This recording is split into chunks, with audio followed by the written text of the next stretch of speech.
video, I am going to be showing you a really fun, easy, bold bedroom makeover. We're going to be doing a makeover on this room, which is actually a spare bedroom at my parents' house that we're going to turn into a really fun retreat for the kids to come and have sleepovers. Now, when you're doing any room makeover, you need to take into account all of the other factors associated with the house and the room that you're transforming. So in this space, this whole house has beautiful timber trim. And so I do not want to touch the trim work, because if I do that in this space, then it's not going to match the rest of the house. And it would be really difficult to change out in the future if we decided to do something different with the walls.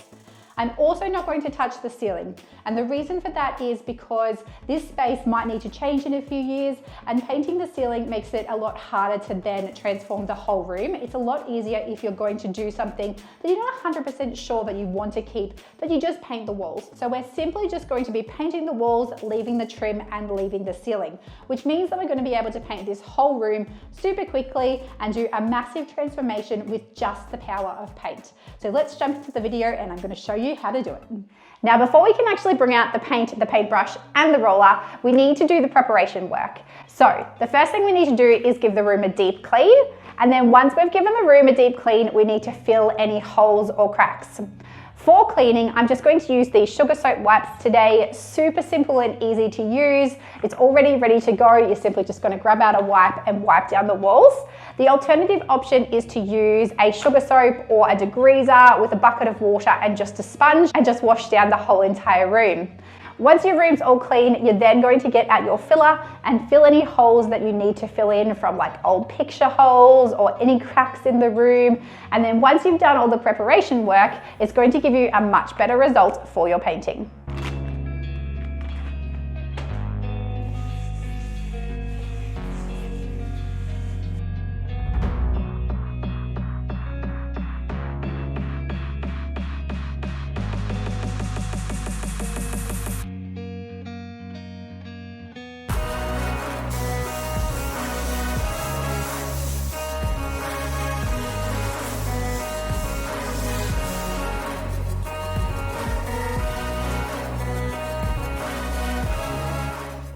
Now, even if you're an experienced painter, you still want to use a drop sheet if you're painting on carpet. And these Monarch drop sheets are perfect. They have a plastic liner underneath, and if you do happen to spill anything on the carpet, it won't matter.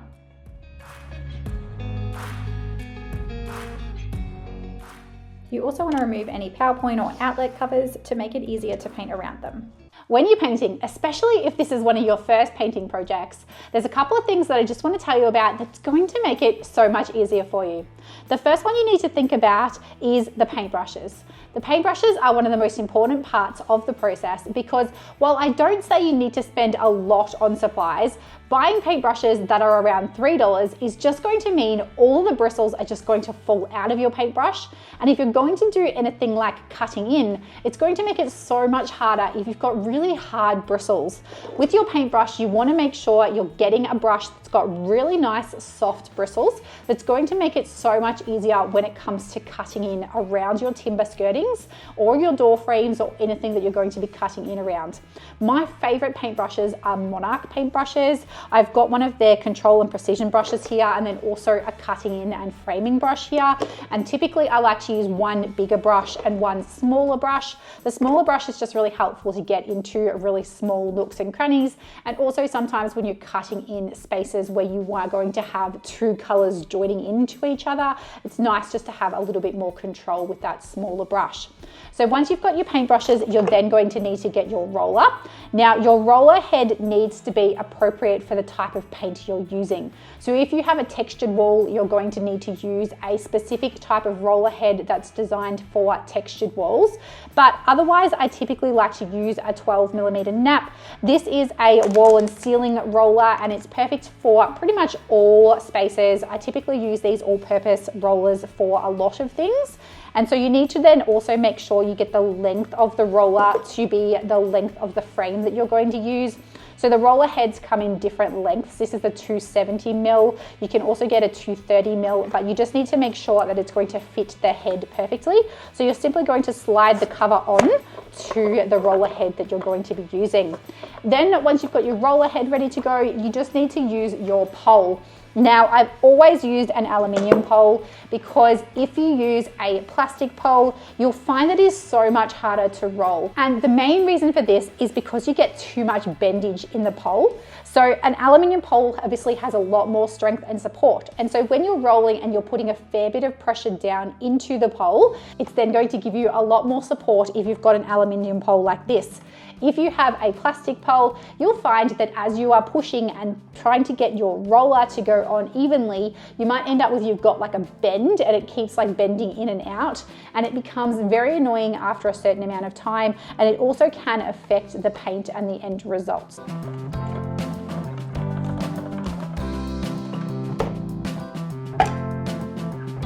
Whoa, that's gonna be fun. So for the room makeover today, I'm using this beautiful bold blue. It's such a stunning color, as you would have heard with my initial reaction when I opened the tin. It is amazing, and I can't wait to see how it turns out on the walls. If possible, you want to put some paint in the roller tray and then also have a separate container that you can add some paint in, that you can easily take up and down a step ladder to be able to get to the top of the wall and paint underneath the cornice. So it doesn't have to be a specific painter's bucket, although I love this paint bucket because you can also use it with a mini roller. If you've got any spaces that you want to use a mini roller for, you can also just use a plain container to put some paint in.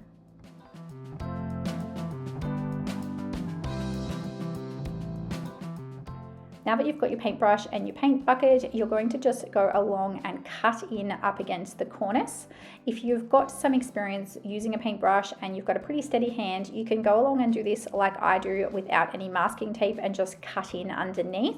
But if you're a beginner DIYer, or if you don't have very much painting experience or an unsteady hand, I recommend you use some masking tape to just go along and mask up along the cornice and then also along the bottom where the skirting board is, just to protect those two sections that you're not going to be applying paint to, and give yourself a nice clean end result.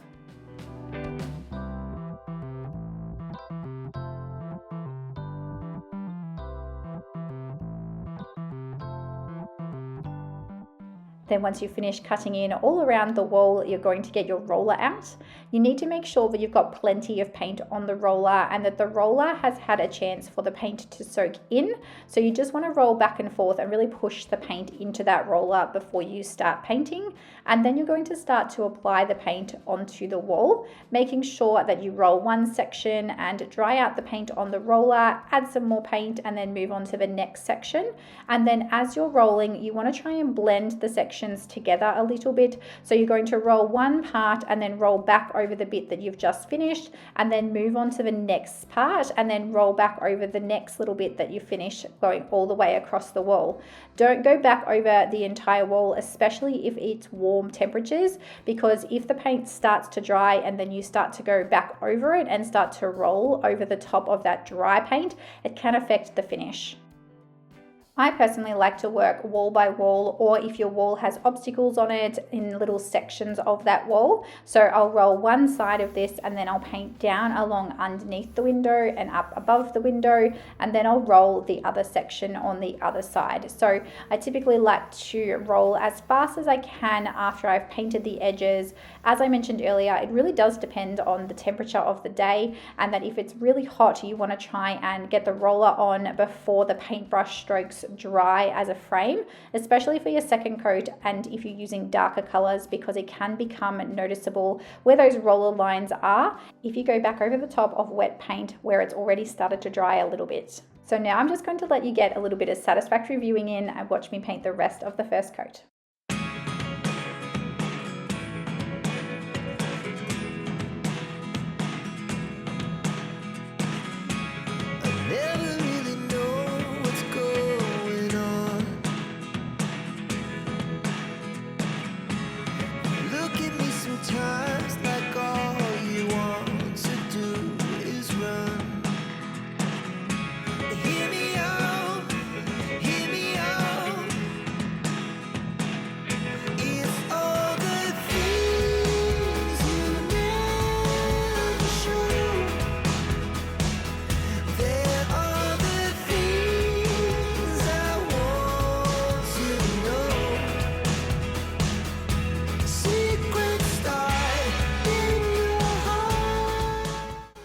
I finished the first coat of paint and it's all dry. So now it's time to paint the second coat.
I think it's kind of funny how this room has evolved. This actually used to be my childhood bedroom. My parents lived in this house when I was born, and I lived in this room for 21 years of my life before I moved out of home. And while I lived here, at one stage, I even painted all of the walls lilac purple and then covered the entire walls with celebrity posters. And so you believe me, I'm going to share an image with you of 10-year-old me in my bedroom. And then when I moved out, my parents decided to turn the room back into boring beige, and this room was feeling very left out and forgotten, which is why I was super excited to be able to create a bold, fun bedroom for my kids to come and have sleepovers at Nanny and Pa's. So now that all the painting's done, it's time to put the furniture together and style the room.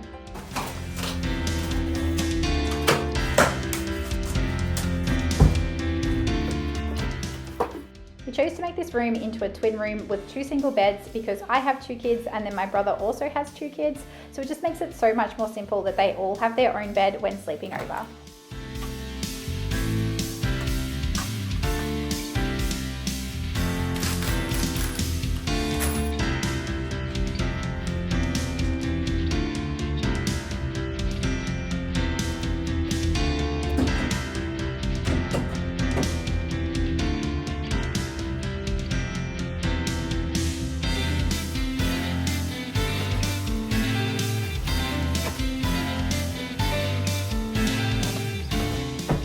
Once the beds were all built, it was then just time to add the bedding. So we're just going with plain beige sheets, and then we've also got some colour to bring in with the doona covers. We selected a bright yellow doona cover to add a little bit more fun to the space because we wanted to be really joyful in here, and then we also added some fun cushions.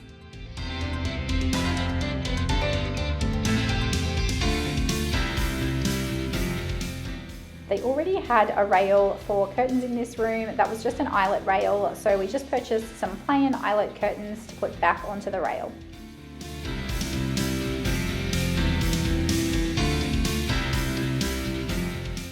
And then lastly, I decided I needed something to go above the bed heads, so I added 2 shelves to the wall that we just styled with items that she had lying around her home so as not to have to go out and purchase more items that would be wasted. And this is the end result. I hope you've enjoyed watching this bedroom makeover and enjoyed my story and got a few tips about painting along the way. Make sure you hit subscribe if you love room makeovers and anything home DIY related, because I have so much more exciting content coming your way.